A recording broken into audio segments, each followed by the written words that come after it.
So I'd like to talk about a small limited release movie that's coming out, just because it seemed very interesting and has a lot of interesting metaphors and messages. So the movie is called Sketch the Movie. I'm not sure if it's playing nationally, I'm not sure, so you could take a look at showtimes. But the idea is basically, I just saw the trailer, is you have a girl that has a sketchbook of different interesting creatures that she's depicted in her sketchbook, and somehow it falls into some type of a lake, and all of these drawings come to life. And so it's a very interesting thing for a number of reasons. First, we're going to discuss mainly the parallels to actually the ancient mystical Jewish wisdom of Kabbalah. It may sound funny, you're taking a kid movie called Sketch the Movie and relating it to some ancient wisdom. But what we find is that actually there's a lot of we can learn from kids, that they see things in a very pure and special way. They also have a lot of silliness to the way that they think about things, but like, for instance, any dream could have some truthful elements and have a lot of silliness to it. So too with kids. It's you have to listen to the things that they're saying. So this is a fictional depiction, but it's still very interesting. So first, to preface, in Kabbalah, you have a metaphor that's used of putting pen to paper or a paintbrush to a canvas. This is called in Kabbalah a unification. A unification is between two different things, and they're joining together, like they're meeting together. It's like the contact points. It's the contact of what's called the divine channel of foundation with the divine channel of kingdom, or the sfirot, the divine channels of Yesod and Malchut. And so we're not going to go into that.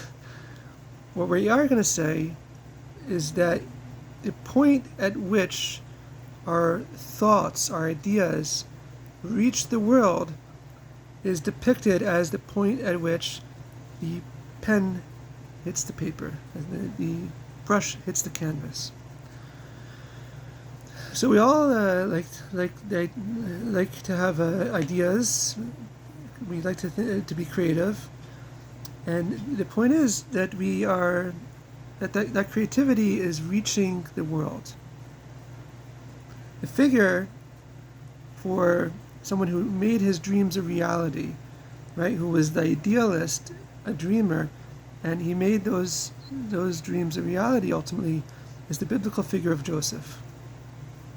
And you could read his accounts. He's initially called the dreamer, as a kind of a derogatory term by his brothers,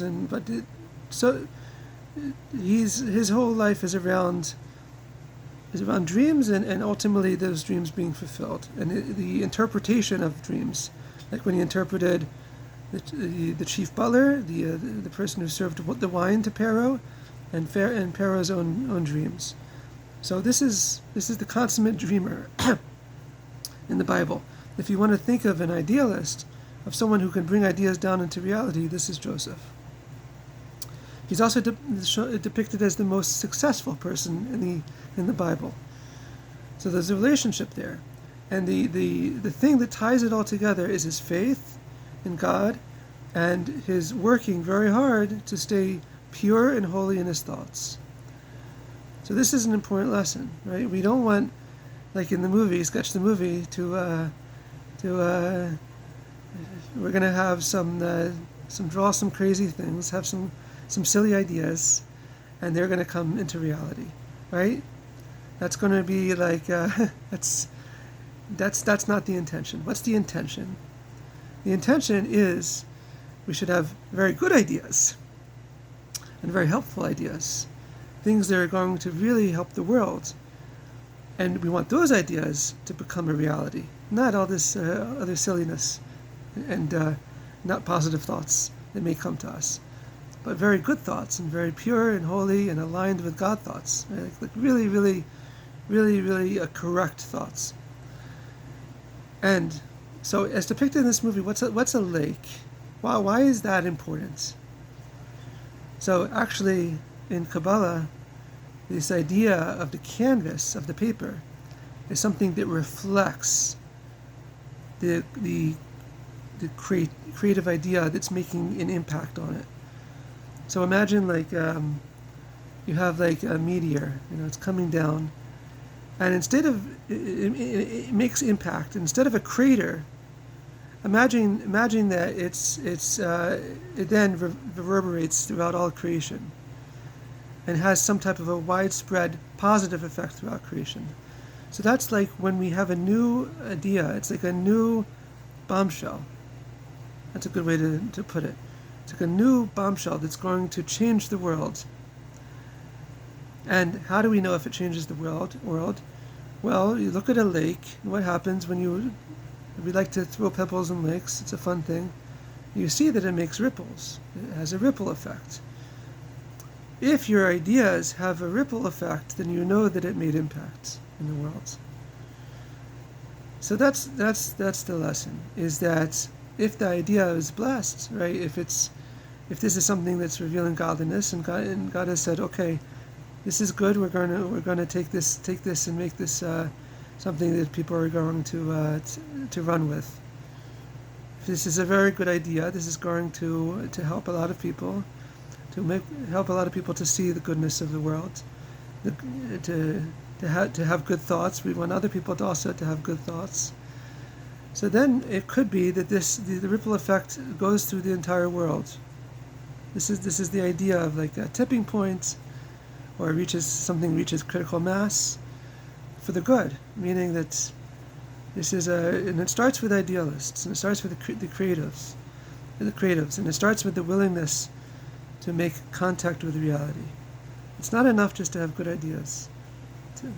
We're here, our soul came down, we have a mission and a purpose to make contact with reality, and the success is not up to us. We can't control the result. That's up to God. If the success, if our intentions are pure and holy, then it could very well be that the end result will be blessed, as with Joseph, the most successful person in the entire Bible. This is the consummate successful person in the Bible. Again, the dreamer who purified his thoughts, remained steadfast in his holiness in service of God, and made plans of actions to bring down his dreams into reality.